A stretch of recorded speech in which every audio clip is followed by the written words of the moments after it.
entire weekend over the internet. You just have to enter that code when you go and sign up. And it gives you this, this very reasonable discount to watch the weekend. And the weekend will be up for 6 months.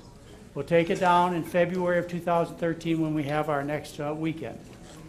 So if you want to review some of the lectures, and I imagine there might be a person or two you want to share this with.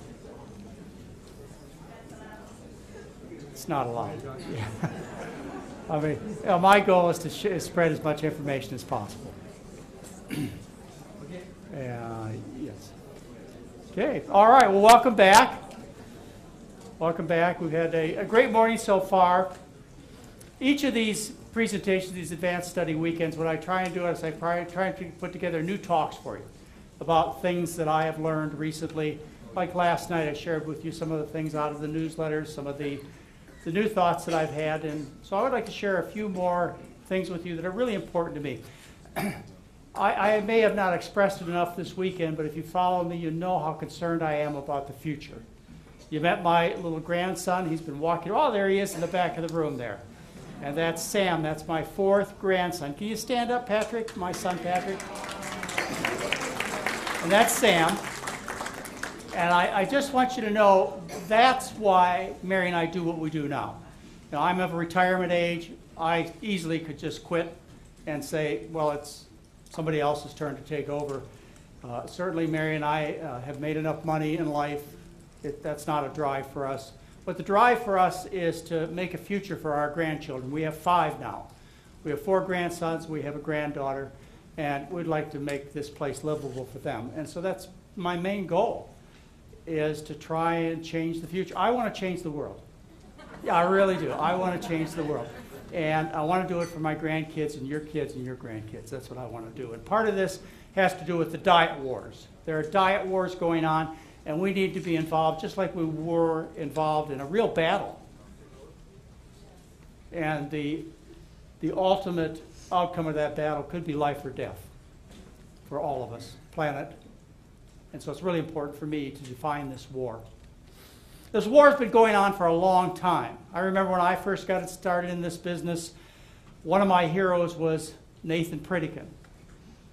As I mentioned to you last night, I had learned a lot of these things when I was a plantation doctor. I saw my plantation patients, my first generation who lived on rice and vegetables, not sick, working into their 80s and 90s, living on rice and vegetables, a little meat, no dairy. And I watched their kids transition to the Western diet and get fatter and sicker. And that was my first clue that diet was important and it could be a game changer in terms of preventing disease. It took me a while to figure out that you could also stop the things that make you sick and you get well. And part of that transition to that understanding was a man named Nathan Pritikin, who was one of the most powerful advocates of eating a high carbohydrate, plant food based, low fat, low animal food diet. I mean, let's make this clear. Saturated fat and cholesterol, that's animal foods. That's meat and poultry and dairy and cheese and so on. That's what they're saying when they're saying saturated fat and cholesterol. Right, industry doesn't want you to name the actual foods. They would rather have you call it saturated fat and cholesterol so you get confused. And when you say carbohydrate, what you're saying are plant foods. Well, Nathan Pritikin was a very strong advocate of the kind of diet that I believe in, and I've learned much from him, and I owe a lot of credit to this man. And I remember the days when he used to be in a constant battle with the antithesis of the truth, and that's Robert Atkins. He is what I would consider, his ideas are what I would consider evil. And Nathan Pritikin, to define it any other way, I would consider his points of view as good. And that's where the battle lines were drawn many years ago. It was in the 70s and 80s. Nathan Pritikin and Robert Atkins spent hours debating on national television shows, and it got to the point where Nathan Pritikin clearly said, Robert Atkins, your diet is killing people. It's clogging their arteries and killing people. And Robert Atkins says, no, eating meat and butter and lard, I mean, that's good for your arteries. And you know what? He sued Nathan Pritikin. And Nathan Pritikin would have gone to the mat for him for that fight. For us, he'd have gone to the mat with that lawsuit. But unfortunately, he died at age 70. And the way it was ultimately resolved is the Pritikin Foundation paid Robert Atkins off. And that made me mad. It makes me mad to this date, but that's the way it turned out. Traditional low-carb diets, these high-protein, high-fat diets that go under many names like Scarsdale and Stillman and Atkins and Zone and South Beach and Ducan. And then we have promoters, very strong promoters. Any of you on the internet, you hear of the Weston Price Foundation headed by Mary Enig and Sally Fallon.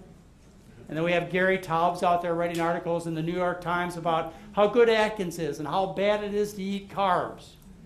So they have their army. And they're traditional. They've been going on for years. Actually, more than what I just listed. This high-protein, high-fat, low-carb philosophy has been going on that I know of for more than 100 years. But we have a new low-carb movement. And they disguise themselves as being healthy. And what they do is they are really apologists for the traditional Atkins diet of butter and brie. They are apologists in the sense that they add lots of what we call non-starchy green and yellow and orange vegetables. And somehow that's supposed to compensate for all the animal foods, all the meat and the dairy that is added by adding these extra non-starchy. In other words, no bread, no rice, no corn, no potatoes. To compensate for that, the idea of eating all the meat you want, or pretty much all the meat that you want, is to add these green and yellow vegetables. And these diets come under the name of paleo, Paleolithic diets, paleo diet, caveman diet, Stone Age diet, hunter-gatherer diet. That brings up a lot of thoughts for you, doesn't it? The traditional diet of people.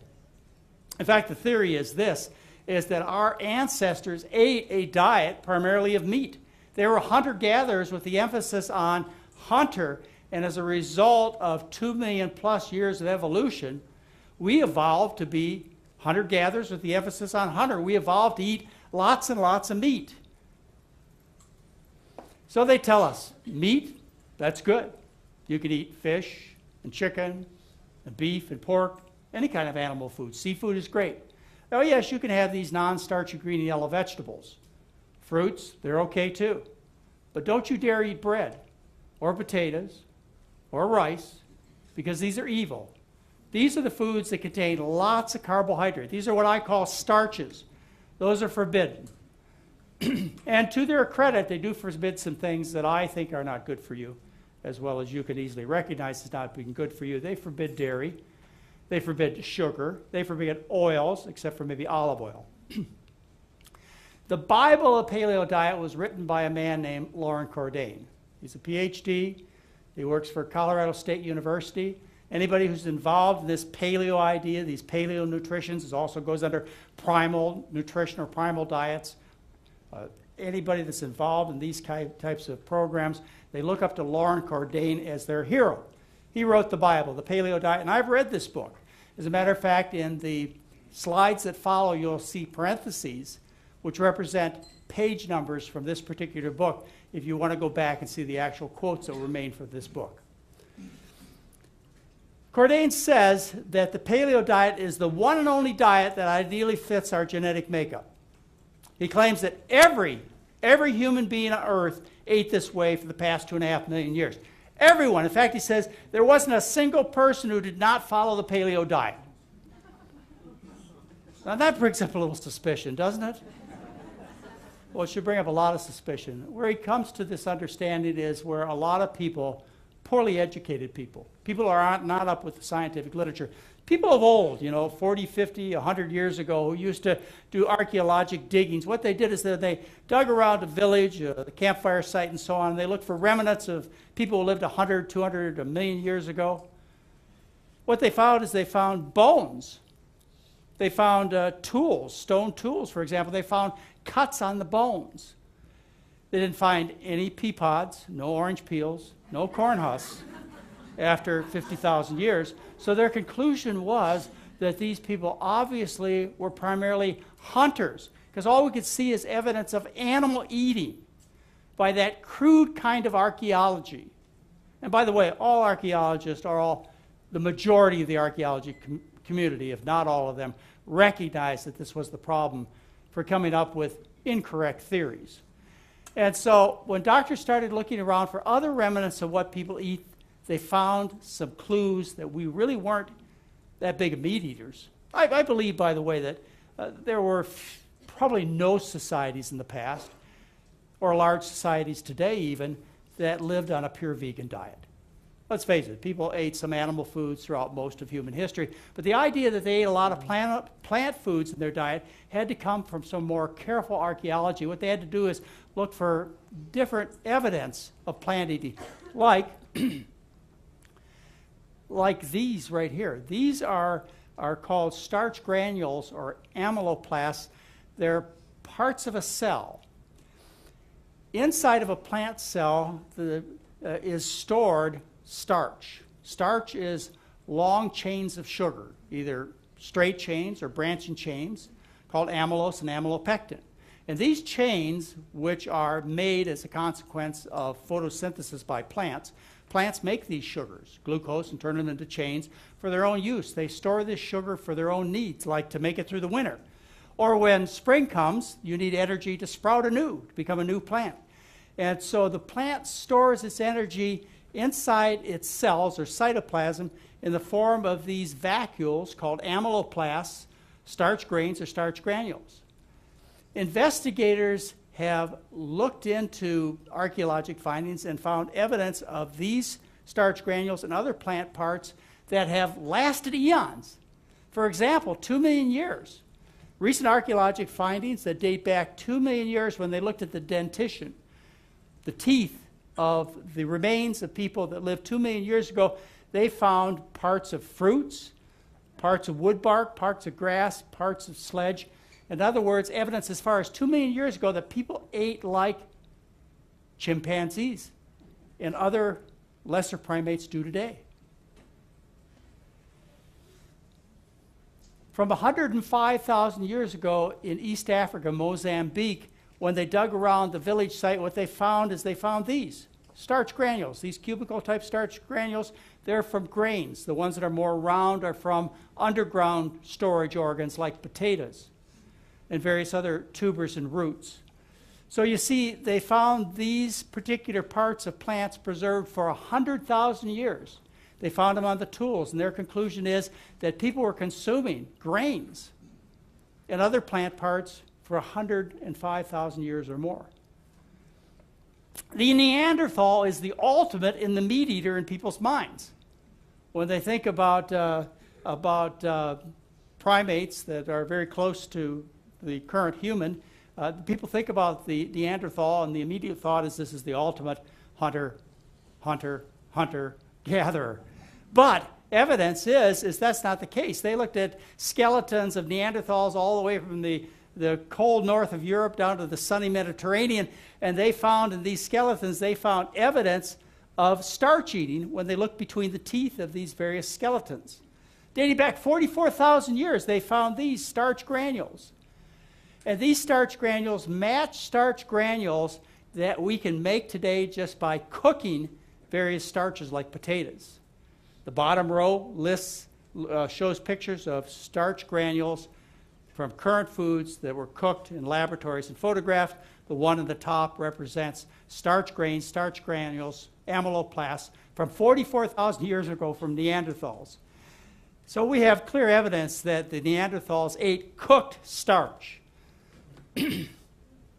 When this article came out, which is in the Proceedings of the National Academy of Science, the headlines in the internet were the end of the Paleolithic diets, because what these findings were of 3 separate populations in Europe.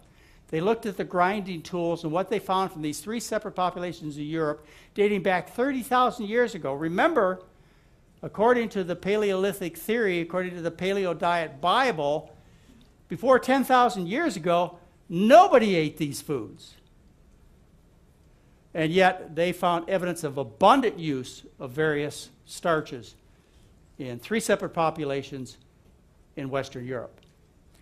14,000 years ago, that's before 10,000 years ago, we have evidence of organic material being consumed by people. To find that evidence, you had to look in a special situation. This was 150 miles south of Santiago, Chile. This is an excavation site that was covered up eons ago by peat bog. And so the peat preserved the organic material. One of the few cases where we can actually find evidence dating back 14,000 years of actual organic material that were used by people. This is the first evidence of potato eating. 44 different edible kinds of plants were found in this excavation. 22 different kinds of medicinal plants were found in this excavation. Clear evidence that people were plant eaters. Now you date more recent findings, 8,000 years ago in western Peru. What they found were 7 skeletons. They looked between the teeth of the skeleton. You can see the teeth in this particular photograph.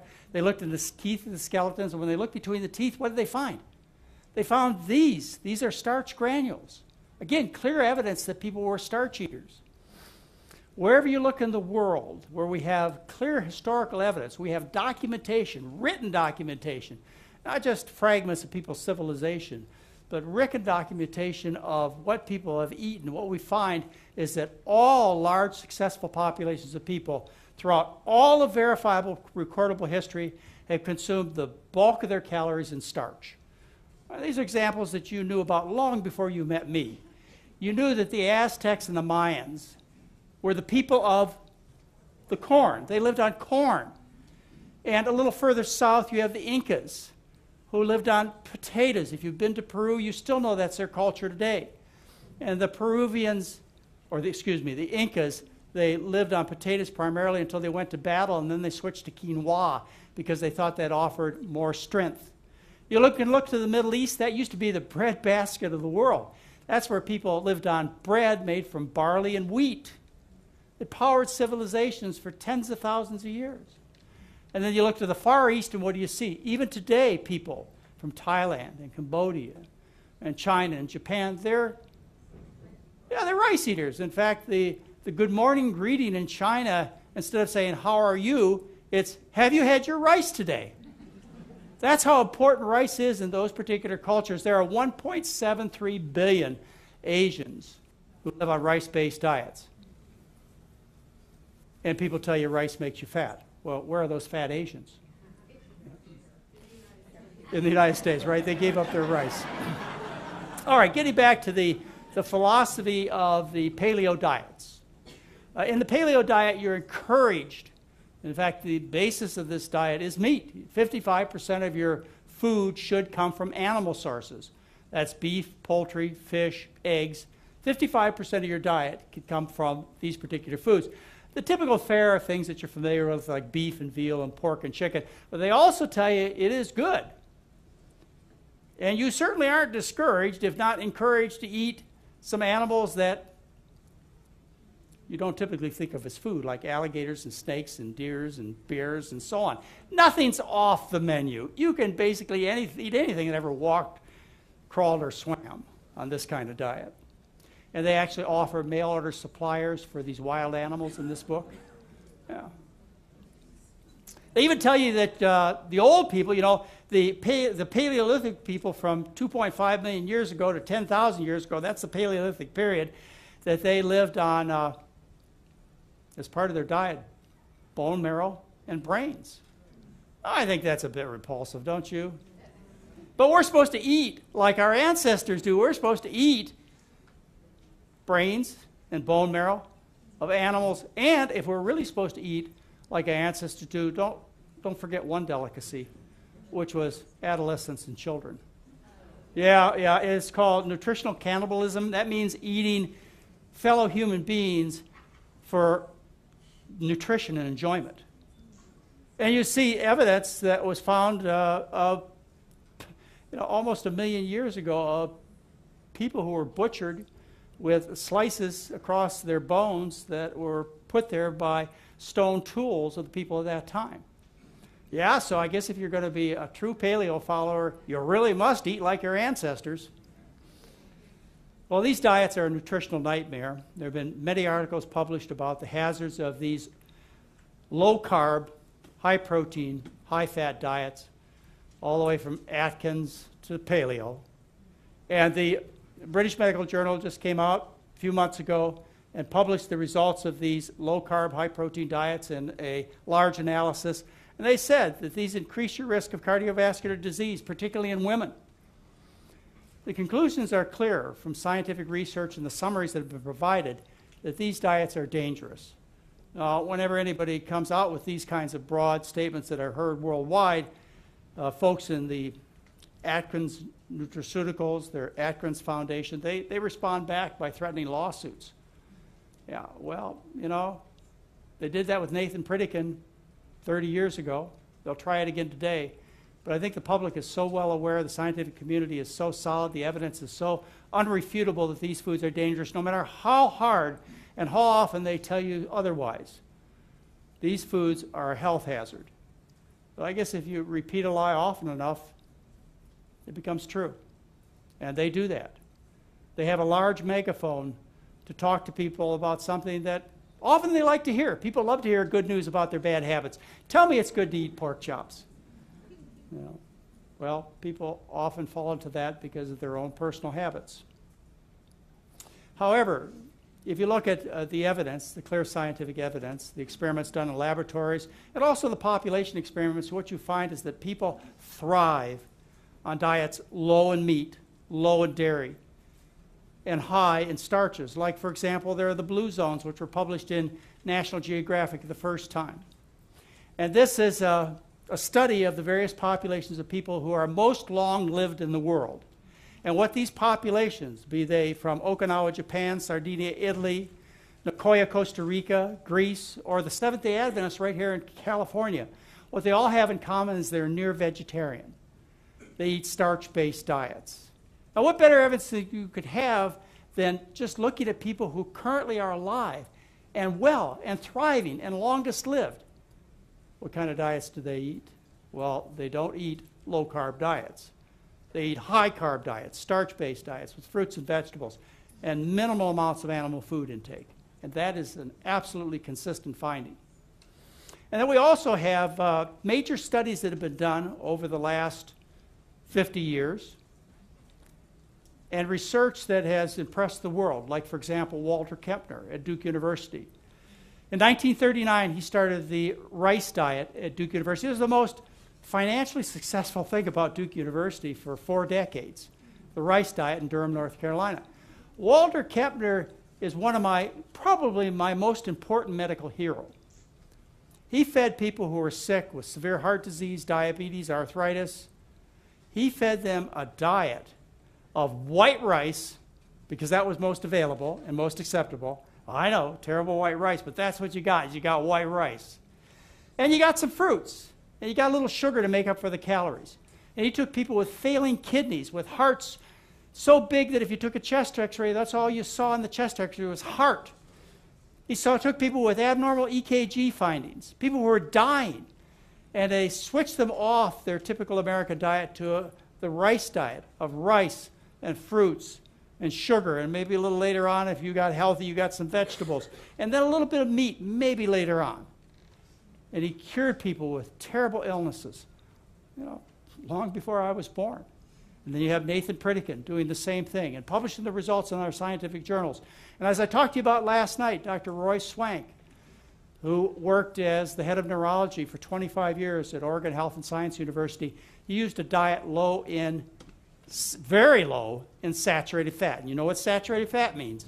That means meat and dairy. And he essentially cured people with multiple sclerosis. So the major scientific treatments based upon diets are based upon high-carb, low-meat diets, not otherwise. These kinds of diets, let's just say it were true, and that people should be eating a paleo diet. In fact, I've often thought if I ever get a chance to be on a television program with one of the folks who recommend these low-carb, high-protein, high-fat, paleo-type, Atkins-type diets, and they started battling with me about the research.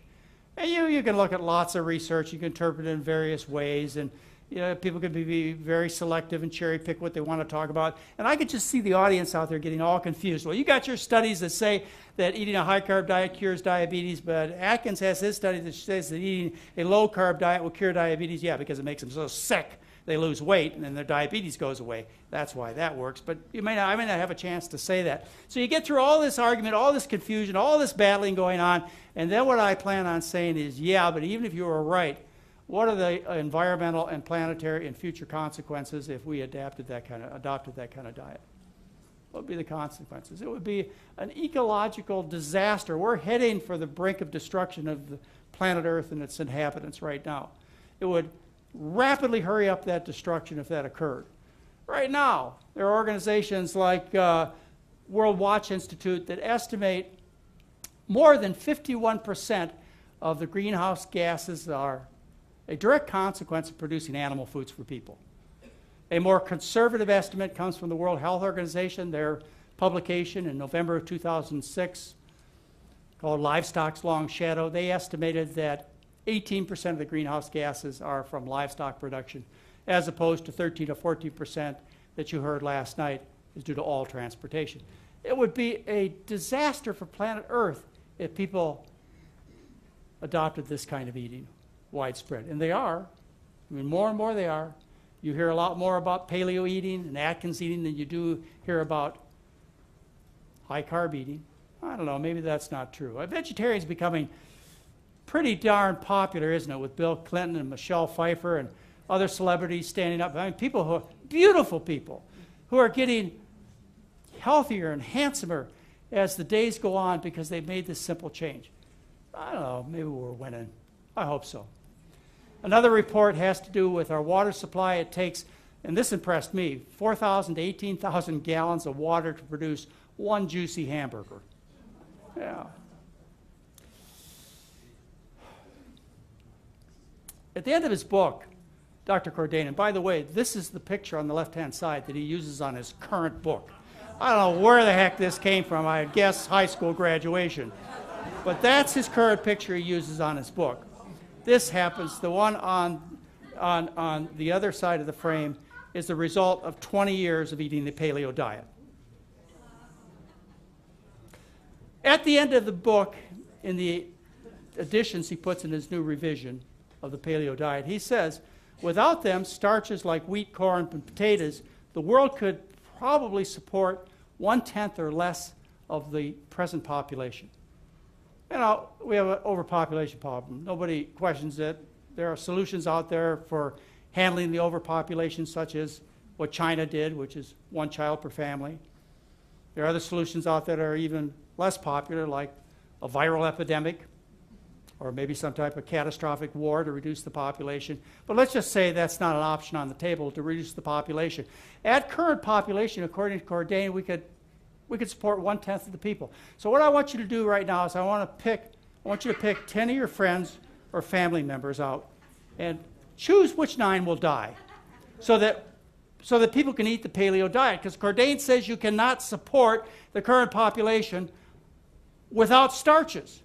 So 9 of 10 of your friends and family members are out of here. They must go if we're going to do something as uncivilized as eating the paleo diet, which is destroying animals and the planet, and would have to, based on Cordain's calculations, would have to take and eliminate 90% of the population on planet Earth.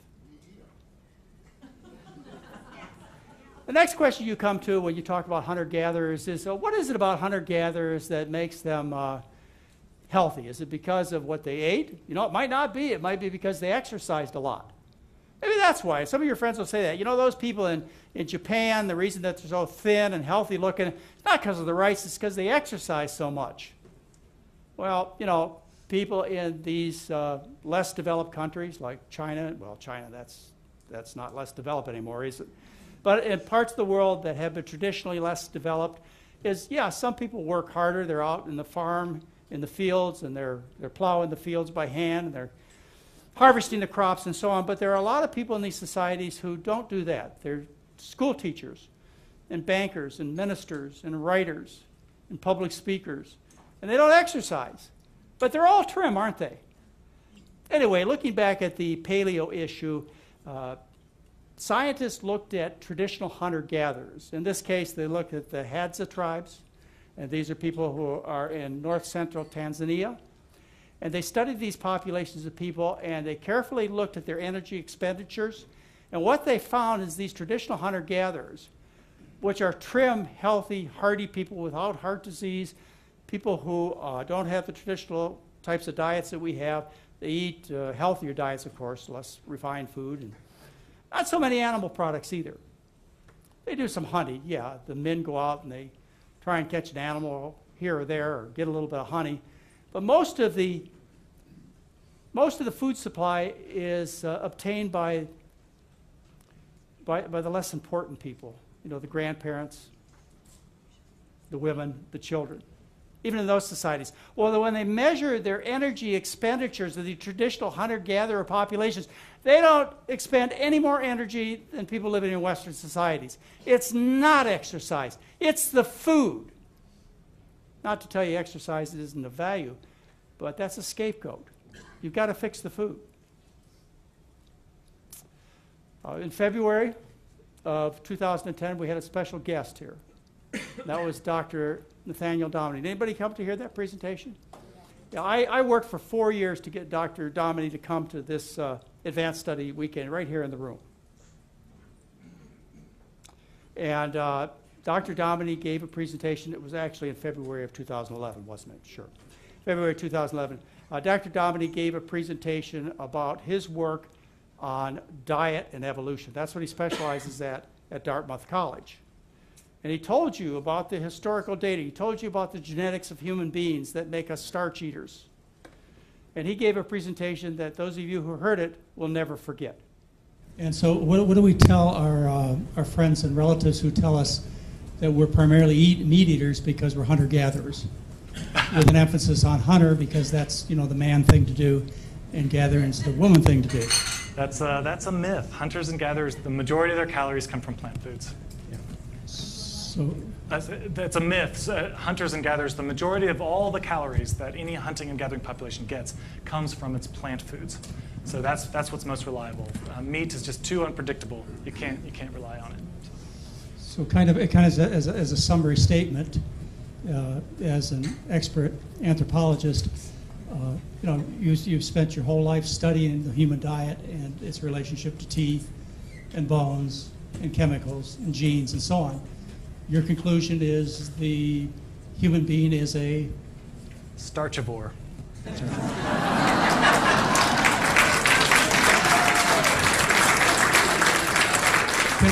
Could I use that in my new book? Okay, sure. Thank you very much. Sure thing. Excellent. Thank you. Anyway, you know, the truth is clear in the anthropological community. The scientists know better. As a matter of fact, when I wrote the article on the paleo diet in the June 2012 newsletter, I sent it to many of the famous anthropologists around the country, and the responses I got back were all positive. They thanked me for doing the summary I did, and the title of the article is "The Paleo Diet is Uncivilized, Unhealthy, and Untrue." That's what I wrote. And the anthropologic community, by and large, agrees with that. All right, so these are the boundaries that I see and have defined as where the diet wars exist. It's between good and evil. I don't know any other way to say it. It's between good and evil. Good, you know what side I believe that is. It's the people who recommend plant foods that are healthy for people, healthy for the planet, and of course, healthy for the animals. And then there's the evil side that destroys people's lives. It destroys the beautiful animals on this planet, and it's destroying planet Earth itself. Those are the battle lines. But unfortunately, those people are on my side of the battle line. They got their own battles going. And that's very disturbing to me because I can't see how we're going to accomplish what needs to be accomplished unless we all get together, unless the troops all join and become unified and speak out against evil. That's what I feel. There are many types of plant-based diets that are discussed, and those who author those particular kind of diets, sometimes they get very personal about this, and they want credit, and they want people to believe that it was their origination, this kind of diet. It all came spontaneously to them. They were just standing there one day, and the Lord put the idea in their head. Let me talk to you about some of these diets that are really the same. They're all on our side, but they're different, and the differences are what people are focusing on. It's time to stop that. Like Dr. Neil Bernard, who's been a guest here, he recommends a diet based on starches, vegetables, and fruits, but he is, of course, very strong into animal rights. And anything animal is verboten. You cannot eat it. That's one of the primary rules of the diet. Of course, he does also recommend a healthy diet. And then we have the Daniel diet, which is actually a diet that is current. That's based upon Daniel's teachings in the Bible. And we'll get into that in just a minute. But the Daniel diet basically teaches the kind of diet that we all teach. And this is a China study with T. Colin Campbell. T. Colin Campbell recommends a diet of starches, vegetables, and fruit, and 10% or less of the food comes from animals. And then we have the CHIP program, which changes its name all the time. It's now being called the Complete Health Improvement Program by Hans Deal. He's been a guest here also. So Dr. Campbell, Dr. Bernard, Dr. Deal have been guests here to speak to you. The CHIP program is based on the Seventh-day Adventist religion. At least their association is very close to them. Based is not the correct word, but they are associated with the Seventh-day Adventist religion as far as its teachings in part and also its foundings. Starches, vegetables, and fruits. Vegetarian diet. And then we have Dr. Esselstyn, who's also been a guest here. Dr. Esselstyn teaches a starch-based diet with fruits and vegetables, but he forbids, in most cases, not all cases, particularly with heart disease, he says, no nuts, seeds, and avocados. That's the extra special difference for the Esselstyn diet. No nuts, seeds, and avocados. And then we have the Engine 2 diet, which is his son, who's also been a guest here. And what he teaches is starches, vegetables, and fruits. And then we have Dr. Furman, who was a guest here at the last Advanced Study Weekend. And I brought Dr. Furman here specifically so that we could meet minds and we could join together to move these diet wars along and identify and stand up against the proper enemy and stop the fighting between us. And some of you were at this meeting. We had a debate and everything right here.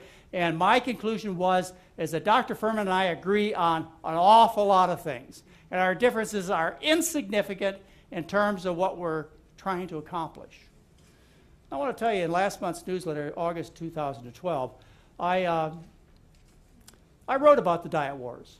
And I expressed my opinions about them. And I also included there some statements that appear on my discussion board. And the statements come from Dr. T. Colin Campbell, Dr. Joel Furman, and Dr. Esselstyn. They all published on my discussion board. I'll leave it to you to read those discussions. But the disagreements are serious. And the reason I published those particular discussions from these three and very important men is because I wanted things settled. I want to get on with what's important. I wanted to air the dirty laundry, so to speak, so that we can all get it settled and we can continue to win the battle against the true enemy, which are those people who recommend low-carb, high-meat diets. Atkins, Paleo, Zone, Dukan, etc. And I think I accomplished that. We'll see. Right now there's a lot of angry people out there, but that's just too bad because I have a different goal in mind. And then we have the Hallelujah Diet, which is a Christian-based program which consists 85% of raw, uncooked, and 15% of cooked plant foods. Another vegan diet. They've done a lot of good. The Kempner diet I just talked about. There's the macrobiotic diet, which goes back to the 1600s. The 1600s, they've been teaching macrobiotics, which is grains and vegetables and very little meat, maybe a little fish. Yep. And then there's, of course, what I believe, which is a starch-based diet with fruits and vegetables. As you heard me discuss, any animal food you eat at most should be things like a little turkey for Thanksgiving, maybe an egg for Easter. That's the way I look at it. I know you've been having Easter every morning, right? And, you know, Thanksgiving and Christmas, they happen every day, and every night after dinner you've had a birthday party. Well, it's time to stop all those holidays every day, is what I believe. And the other thing that I do to distinguish a little bit, where I put the emphasis, and it's not for pride, it's for you. In fact, I call the book The Starch Solution for you. People said that's a suicide title. If you call the book The Starch Solution, everybody's going to discount it, throw it out. They're not going to look at it because everyone knows that starch is bad for you. Starch is something you use to stiffen shirts. Starch is white glop. It's white bread and cookie dough. And starches make people fat. You know, like the 1.73 billion Asians who live on rice who are all obese. Yeah, right. Okay, so that's the McDougall interpretation. There's the natural hygiene interpretation, which goes back to the mid-1800s, with Herbert Shelton, he tells you that you should eat a plant food-based diet, maybe a little fasting, maybe a little raw food, a little food combining. They've got their own particular variations, which are, as I'm trying to make the point, unimportant. Ornish diet, you heard from Dean Ornish last night. Pam Popper has been a guest here. In fact, I'll be in Columbus, Ohio in November talking to Pam Popper's group. Starch-based diet, fruits and vegetables, and Nathan Pritikin, one of my most important heroes. Nathan Pritikin teaches the diet. In fact, the Pritikin program still is around. It's been modified from what Nathan Pritikin originally taught. So make sure you know that when you see the current Pritikin diet and the current Pritikin philosophy. It's not what Nathan Pritikin used to teach. It's been liberalized a bit, but they still have the emphasis. They're still on our team. They're still part of the good guys. And that's the Pritikin diet. And then there are a couple of modern variations, socially acceptable diets, such as the DASH diet, which is the dietary approaches to stop hypertension. Received a lot of publicity. That's a starch-based diet with fruits and vegetables and a little low-fat dairy. And then they have a new dietary program that's out from the National Institutes of Health, the National Education Program. The National Institutes of Health, National Education, Cholesterol Education Program has put out a diet, which is, again, it's in the same direction. Plant foods, avoid saturated fats, which are animal fats. So we have all these various diets. And everybody's declaring originality and turf. They invented this. Their diet is best. And we have all these fights going on over a lousy nut. We're fighting about a nut. And who suffers from those disagreements? The public is confused. I get emails all the time. Why can't you diet doctors agree? And I used to think what they said is, why can't you agree? Like you people are just stupid. Instead, what they're saying is, look, we want to get on with our lives. If the truth is out there, why don't you guys get together, and gals? Why don't you get together and tell the truth so we can get our health back together and save our families? That's what they're asking, and that's what I'm asking, is why can't we get together? I would suggest we just go back to the original, or at least it's certainly one of the earliest recommendations of the treatment that I use, and that's in the first chapter of Daniel of the Bible, 2,600 years ago. Daniel says to the gatekeeper, he says, please test our servants who are living in the king's castle, eating the king's food. You test them. We want you to give them pulses and water, which are vegetables and water. Give those to our men, and 10 days later, evaluate what you see. And what they found is 10 days later, those who switched to the Daniel diet of vegetables and water were much healthier than those men who continued to consume the royal food 2,600 years ago. Oh, by the way, we were on a 10-day program here. All right, so, we've got a future that is just downright scary. You can't be alive and awake today and not realize there are some serious things going on in terms of our climate. We just went through, in fact, we're still in the midst of a drought that devastated the middle section of the United States. Somewhere around 60-80% of the crops have been destroyed by drought, by inclement weather, by climate change. And we know where that comes from. There are doubters, but there are no educated doubters these days about climate change. We know that the human being is contributing greatly to climate change, and that gives us the potential to change things. But how do we change things? How do we make that? You can't change the fact. You can't change the weather. Isn't that what they say? You can't change the weather. So we're going to have to live with the world that we have. There's actually an article that came out last week that said that by 2050, the bulk of the population of the world will be vegetarian. Not by choice. You folks are getting way ahead of the parade. Not by choice, they're going to be vegetarian. There are changes coming, so what can we do? I believe that we can direct those changes and make them less painful and maybe get some positive outcomes. And to direct those changes for the future, we should look to the past and see what people did during other difficult times. Look to the past. Like, for example, and what I want to talk to you about right now is an experience that occurred during World War I, between 1914 and 1918 in Western Europe. During World War I, in Western Europe, Britain set up a naval blockade in the North Sea to starve the Germans. And they were successful. 400,000 Germans suffered from malnutrition or starved to death during that period of time, in 1914 to 1918. But there was a man, Hinhede, Dr. Mikkel Hinhede from Denmark, who was a nutritionist.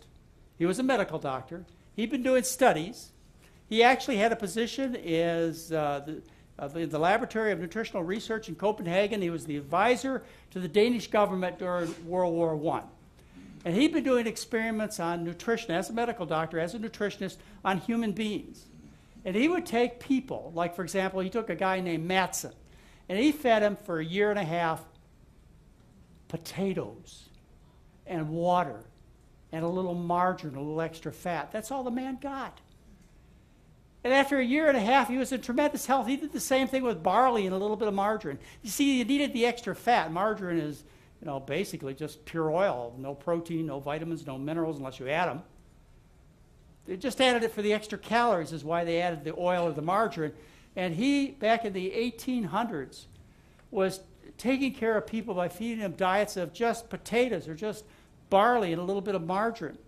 Barley and potato thing, that lasted for about 6 months. Really, you need to add a little vitamin A and vitamin C in the form of a fruit or a vegetable to maintain a grain or a legume-based diet. But you can do it on just potatoes and water.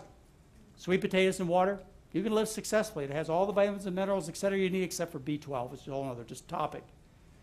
And he'd shown that. In fact, in his experiments and in his discussions with the government in Denmark, they didn't even consider protein as an issue because they knew back then, 100 years ago, intelligent people, well-educated people knew that this wasn't even a factor because you could not design a diet that was too low in protein, and they knew that. The minimum protein requirement was so small it wasn't even a factor in designing their diets. All right, so here we have a situation. World War I, we've got the Germans starving to death. 400,000 of them died during that 4-year period of time, or suffered malnutrition or died during that period of time. And one of the reasons that they suffered so much is they continued to use as a model of proper nutrition for the German population, they used the model of the typical Western diet.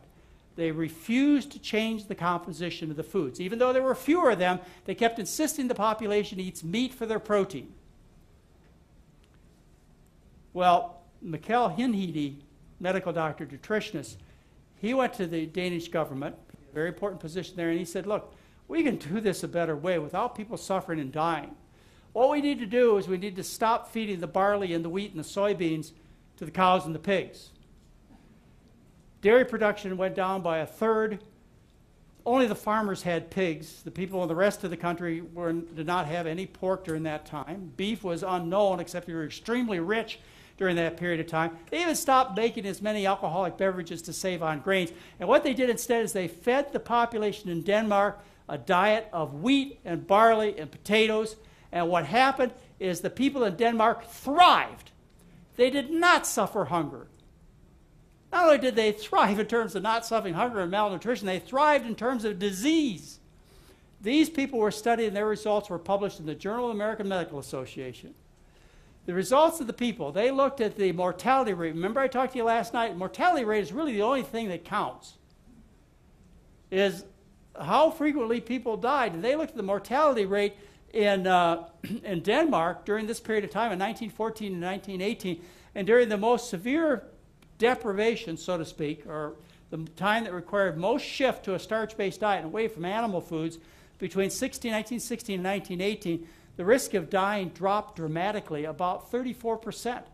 That means from heart disease and all other kinds of conditions. The people in Denmark during World War I became healthier.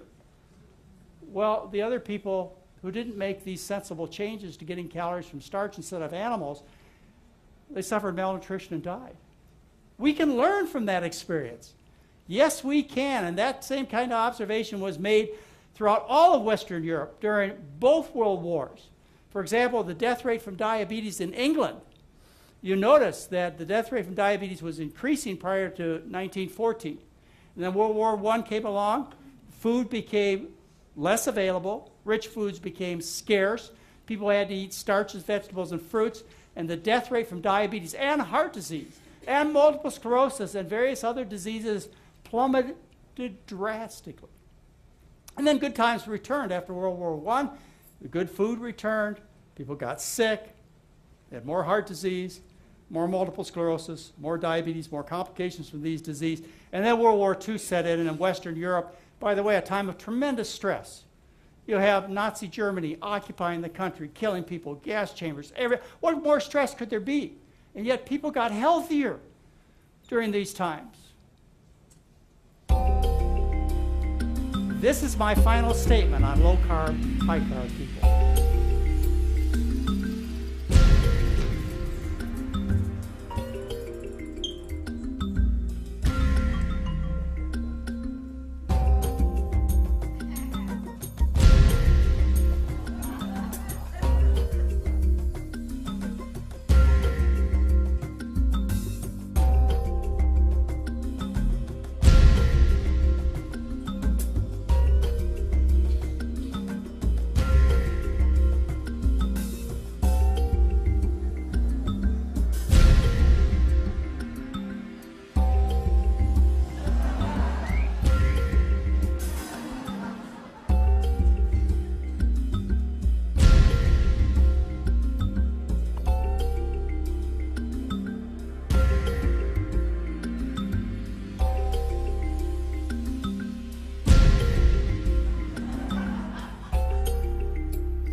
I don't know how much more clear I can make it. I know some of this is offensive to some of you. There's so much at stake here. I'm willing to say it like it is. People who recommend these low-carb diets, they themselves are fat and sick. When somebody's telling you how good the Atkins diet is or the paleo diet, say, wait a minute, let's look at the founders, let's look at the promoters, let's look at the people who are telling you these are good for you and see what they look like and see how they've fared on their own programs. These are undeniable facts. These diets make you sick. They make the planet sick. It's time to align ourselves. The people who believe, as I do, in a healthy plant-based diet, we have to stop fighting among ourselves. Instead, we need to fight those who are destroying the planet for us and making people sick. That's the diet wars. They're ongoing. The battle lines are drawn. And we're going to win because we got it right. Thank you. Thank you. Oh, we got great lunch for you.